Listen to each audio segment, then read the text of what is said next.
홍타이즈는 자기 축제 분위기에 찬물을 끼얹은 나덕헌과 이역을 살려주고 조선에 무사히 귀국하게 조치해줍니다. 만인이 보는 앞에서 내가 진정한 천자라고 하는 관대함을 보여주기 위해서 그렇게 했지만 속으로 이제 칼을 가는 것이죠. 이런 식으로 홍타이즈가 칭제한 이후에 인조도 이런 말을 합니다. 저들이 이후의 문서에 제호를 쓰지 않을 경우에는 받지 않겠다는 것으로 협박해 온다면 우리도 비록 병화를 입게 되는 한이 있어도 절대 들어주지 못하겠다는 뜻으로 답하라. 명나라와 힘을 합쳐서 싸운다면 우리가 꼭 진다는 것도 아니다. 승산이 있다. 이제 이런 지금 얘기를 하고 있는 거예요, 지금요. 가능한 말을 하는 거죠? 지금 가능한 얘기인 거죠? 아니 그때 당시에 명나라도 이 내분이 많이 이제 반란이 일어나서 그걸 수습하기에도 바빴던 그런 형세였었어요. 많이 기울었구나. 근데 그때 분위기 자체가 워낙에 척하 분위기였기 때문에 인조도 어떻게 할 수가 없었어요. 왜냐하면 자기 자리가 위협받고 있었으니까.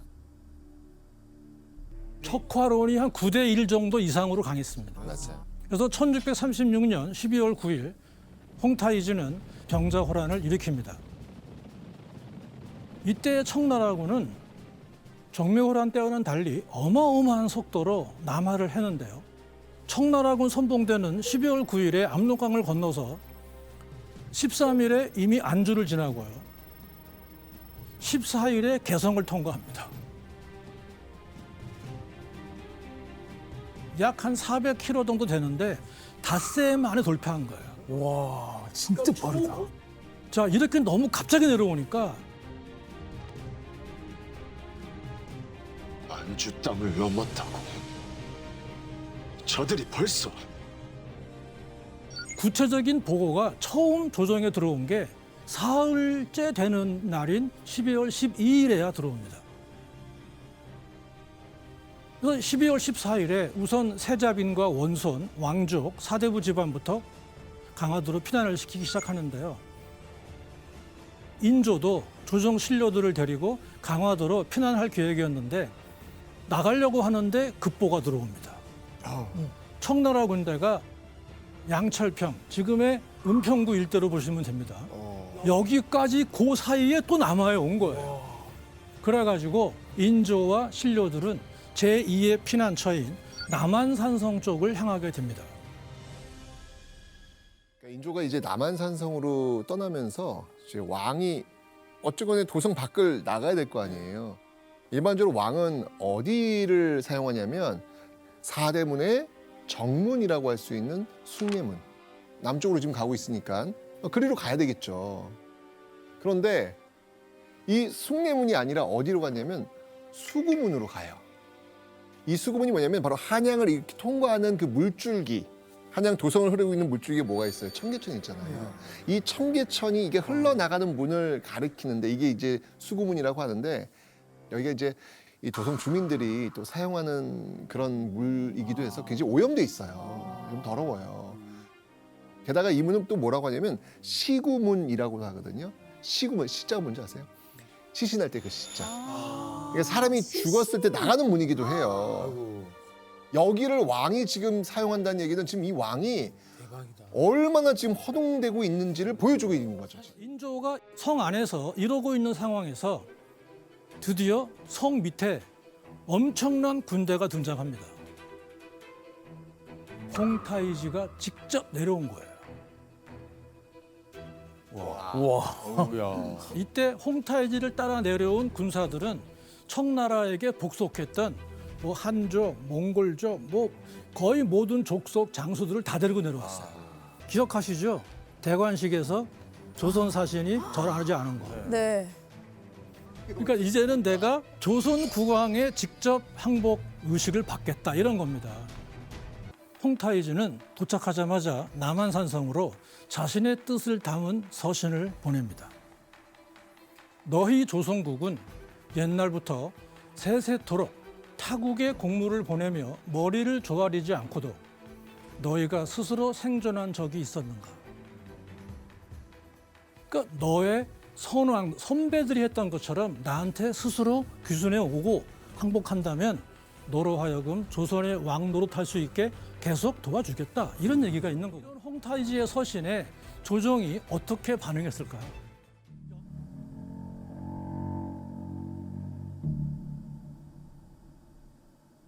전하, 이 나라는 전하의 나라여옵니다. 전하의 뜻을 말씀해 주시면 신들이 받들겠나이다.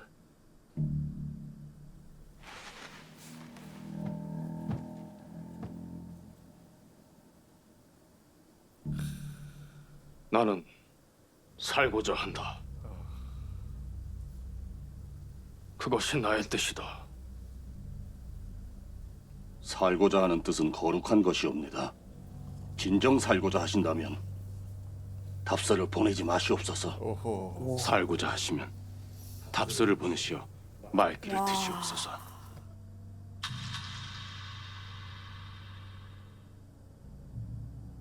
척화파의 대명사 김상원과 주화파의 대명사 최명길이 대립하고 있던 광경인데요. 여기 하는 대화를 들어보면 거의 무슨 종교 수준의 대화를 하고 있습니다. 진정 살기 원한다면 답서를 보내지 말아라. 답서를 보내지 즉 마시옵소서. 여기서 죽어야 세세토록 진정한 의인으로 살 수 있다는 거예요. 그럼 주화파는 살고자 하시면 살기 원한다면 답서를 서신에 보내시어 답해야 한다. 말귀를 드시옵소서. 당시 이 답서 문제로 이토록 극단적인 발언을 주고받는 논쟁이 치열했던 이유가 있는데요.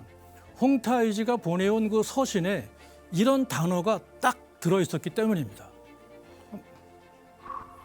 그 조유라고 하는 건 황제가 아랫사람들한테 유시할 때 쓰는 표현이에요.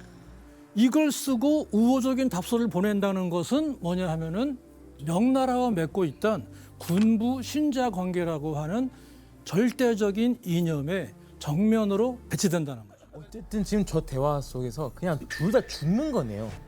그렇죠. 두 가지는 지금 다 죽는 다 얘기예요. 죽는 얘기를 해요. 네. 지금 굉장히 중요한 지적을 하셨는데요. 보통 많은 분들이 흔히 척화파와 주화파를 완전히 그 공통분모도 없는 별개의 논리로 그렇게 이해하시는데요. 뭐 피상적으로 보면 그렇게 보일 수가 있는데 사실 척화파와 주화파는 공유하는 공통분모가 한 90%가 넘어요. 대표적인 예로 적극적으로 주화를 주장한 또 최명길조차도 명나라와 조선이 맺고 있는 기본적인 사대 의리를 전혀 부정한 적이 없어요. 그러니까 이건 무슨 문제냐면 명나라와의 기본적인 관계, 국가 정체성은 흔들림이 없고 다만 지금 너무 급한 상황에 처해 있으니까 일단 살고 난 다음에 원수를 갚자. 그런 얘기가 잠깐 나온 거 정도예요. 이해했습니다. 여기서 제가 지금 그 레벨업 특강답게 이 척화파와 주화파에 대해서 한 가지 짚고 넘어가고자 합니다. 현재 관점에서는 보통 척화론을 헛된 명분으로 치부해서 부정적으로 보고요. 주화는 현실을 직시한 현명한 선택이라는 양당 구도가 지금 사실은 기본적인 설명 틀이죠. 그런데 이런 문제를 한번 품어볼 수가 있어요. 현실에서 권력을 잡고 일국을 다스리는 권력자들이 과연 바보일까요? 오히려 권력을 잡은 사람들이야말로 가장 현실적인 이해관계에 예민하잖아요. 맞아요. 그럼에도 불구하고 90%가 넘는 조정 신료들이 왜 이구동성으로 척화를 주장했는가? 현실적으로 볼 때 일단 두 가지의 역사적 경험이 어떤 좋은 그 예시가 될 것 같아요. 한번 볼까요? 첫 번째는 우리 잘 아는 몽골과 고려의 전쟁인데요. 30년에 걸친 여몽 전쟁 끝에 고려가 결국은 항복을 하죠. 물론 조건부 항복이지만. 그 결과 고려가 망했습니까? 안 망했어요. 그 결과 고려의 귀족 세력이 붕괴됐어요? 그렇지가 않다는 거죠. 또 한 가지는 고려가 망하고 조선이 나올 때에도 결과적으로 몰락한 쪽은 고려 왕족만 몰락했고 고려 후기 때의 엄청난 귀족들은 양반이라는 이름으로 그대로 기득권을 유지하거든요. 이야. 그래서 싸우다가 항복했다. 그럴 때 누가 끌려가요? 임금. 임금이 끌려가죠. 즉 망국의 위기 앞에서도 조선의 실제 권력을 쥐고 있는 양반 신료들이 척화를 외친 데에는 전쟁에서 패배해 나라가 망하더라도 조선 왕실만 무너지는 것이고 양반 지배층의 기득권은 유지할 수 있지 않겠는가. 이런 생각이 없다면 사실 척화론이 그렇게 90% 이상 절대적으로 나오기는 쉽지 않습니다. 쉽지 않습니다. 자, 인조가 성 밖으로 나와서 항복하기를 재촉하는 홍타이주와 뭐 여러저러 이유로 기득권을 유지하기 위해서 가망 없는 전쟁에서 차라리 싸우다 죽자고 외치는 척화파. 재원 씨, 네. 인조가 성 밖으로 나가서 항복하고 싶지 않았던 가장 결정적인 이유가 하나 있죠. 왕조 국가는 사실은 이제 국가를 대표하는 이제 어버이잖아요. 그런 인조가 성 밖을 나가서 모두가 보는 데에서 직접 항복하는 모습을 보이게 되면 아무래도 모든 것이 끝나는 것이라고 아마 생각했을 것 같아요. 그래서 출성을 하기는 거부했던 것 같아요. 그렇죠. 또 한 가지는 뭐냐 하면은 자, 이거는 척화파의 대명사인 김상원 아시죠? 이 김상원이 항복을 절대 반대하면서 한 말인데요. 쉽게 말하면 전하께서 성문을 열고 나서는 순간 조선과 당신 국왕의 안위는 보장받을 길이 없다. 이런 주장을 한 겁니다. 이런 얘기죠. 어차피 죽을 거면. 그런데 시간이 흐를수록 농성이 어려워집니다. 식량은 바닥나고 날씨는 더욱 추워지고 병사들은 심지어 얼어 죽기까지 하는데요. 결국 최명기를 비롯한 주화파 신료들이 직접 청나라 황제한테 우호적인 문서로 회신을 보내는데요. 차라리 대국에게 잘못 보이는 한이 있더라도 차마 명나라를 저버릴 수는 없다고 하니 이것은 다름이 아니라 은혜를 베푼 것이 두터워 사람을 깊이 감동시켰기 때문입니다. 군사를 일으켜 환란을 구제하거나 회군하여 보존되도록 도모해주는 그 일이 비록 다르다곤 하더라도 그 은혜는 마찬가지라고 할 것입니다. 자, 이건 지금 남한산성에 갇힌 조선이 성 밑에 와 있는 홍타이즈에게 보낸 회신 답서예요. 근데 거기서 뭘 강조했어요? 명나라의 은혜를 명나라와 우리와의 영원 불변의 관계를 강조한 거예요. 그래놓고 그걸 어떻게 이용해 먹냐 하면 지금 성 밑에 와 있는 당신이 정말 새로운 천자라면 당신도 똑같은 은혜를 우리에게 베풀어라. 그게 무슨 얘기냐? 회군하시라 이런 얘기예요. 근데 이 회신을 받은 홍타이즈는 조목조목 반박합니다. 니네가 명과의 관계 운운했는데 내가 볼 때는 공허한 헛소리다. 그리고 너네가 정묘 맹약 이후로도 맹약을 어긴 게 많은데 부끄러운 줄도 모르고 계속 거짓말한다. 이렇게 서신이 몇 번 오가다가 홍타이즈가 어느 날 인조에게 최후 통첩을 전달합니다.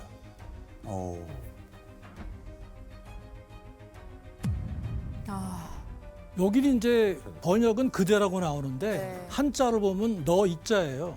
그러니까 실감나게 번역하려면 네가 살고 싶다면 빨리 성에서 나와 귀순해라.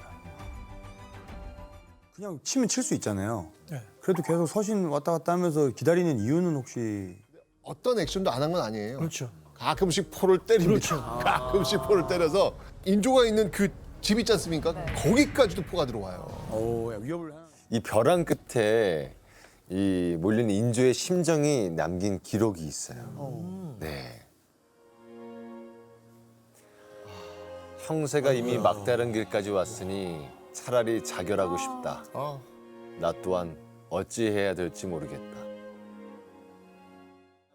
전하, 소신들을 죽여주시옵소서.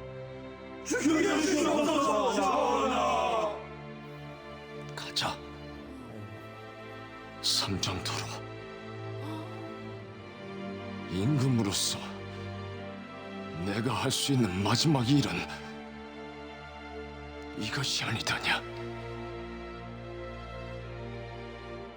조선의 왕은 왕이 저렇게 대청국의 참 황제 폐하 앞에 무릎을 꿇고 아, 너무. 309 고두를 행하라.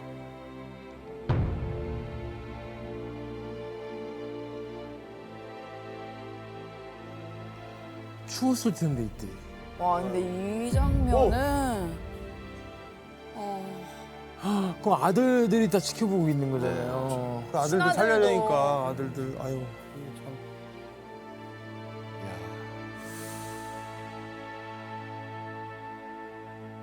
청나라 황제 홍타이지의 요구대로 성 밖으로 나가 항복한 인재인데요. 여기서 조선 최악의 비극 네 번째 챕터를 바로 공개하겠습니다.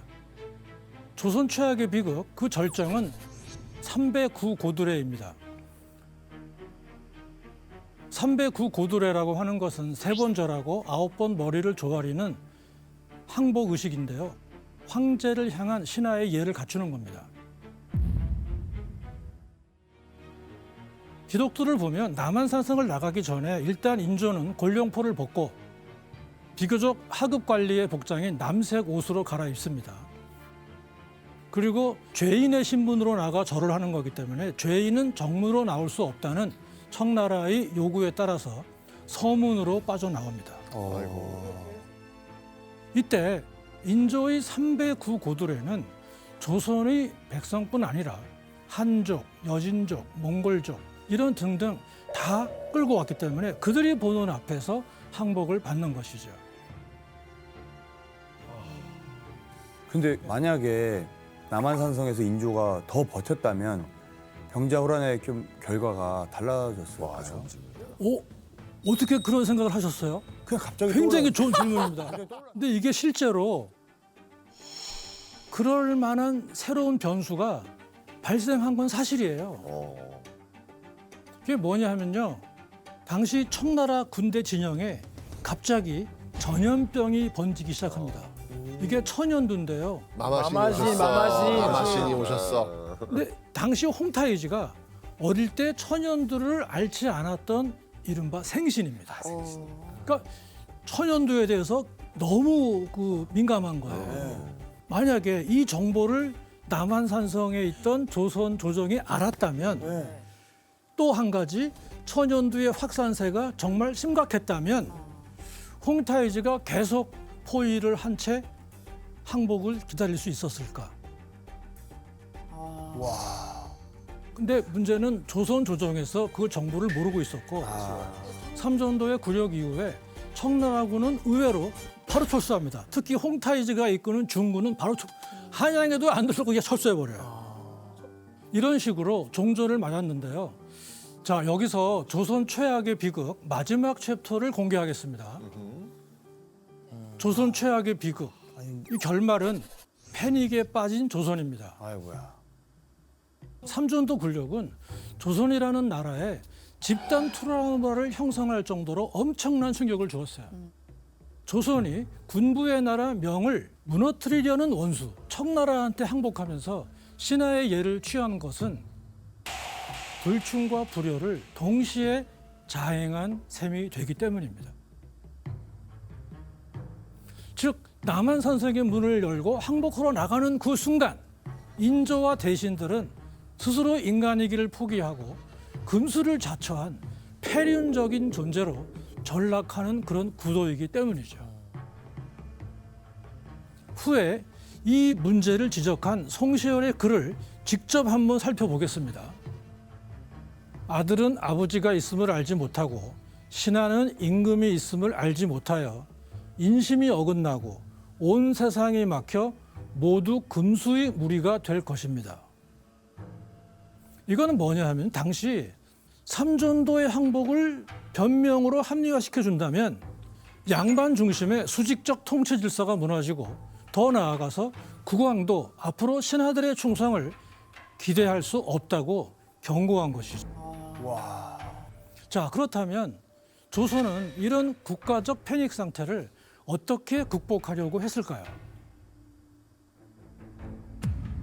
자, 답은 바로 기억 조작인데요. 물론 기억 조작하기 전에 전 단계가 하나 있습니다. 효종이 누구를 뒤를 이었어요?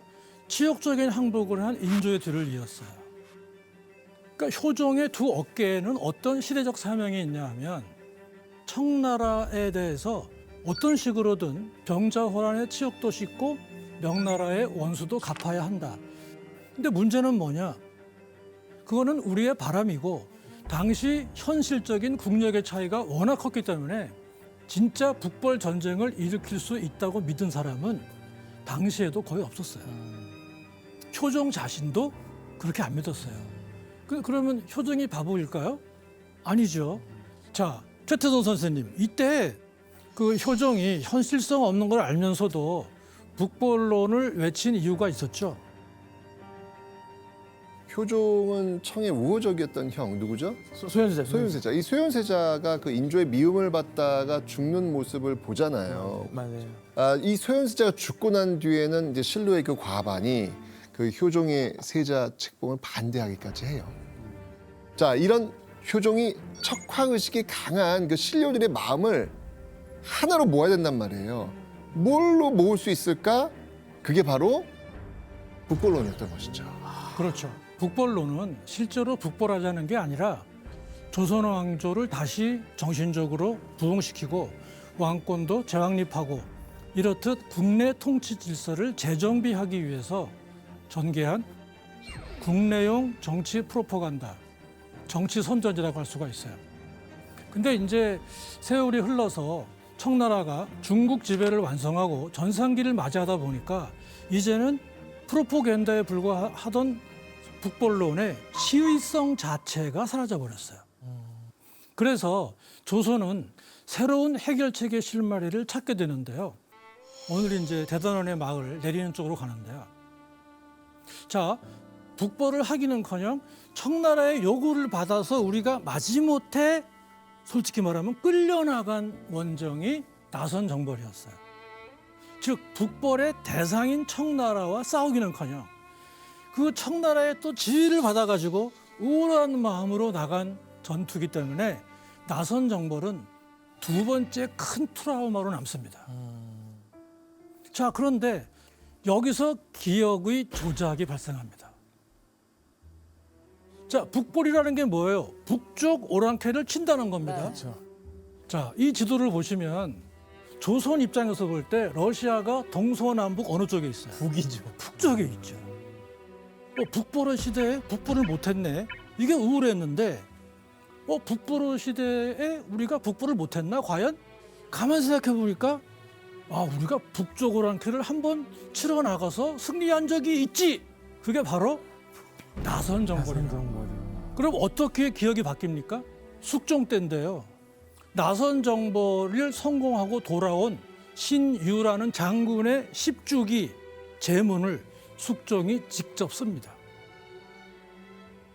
청나라도 어찌하지 못하던 날쌘 적을 우리 조선군이 가서 쳐부쉈다. 이거밖에 없어요.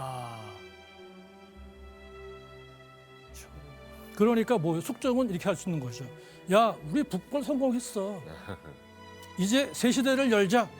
이렇게 기억의 의도적인 전환, 즉 기억이 바뀌기 시작하는 겁니다. 역사란 한마디로 말하면 기억의 기억들을 적분해 놓은 집합체예요.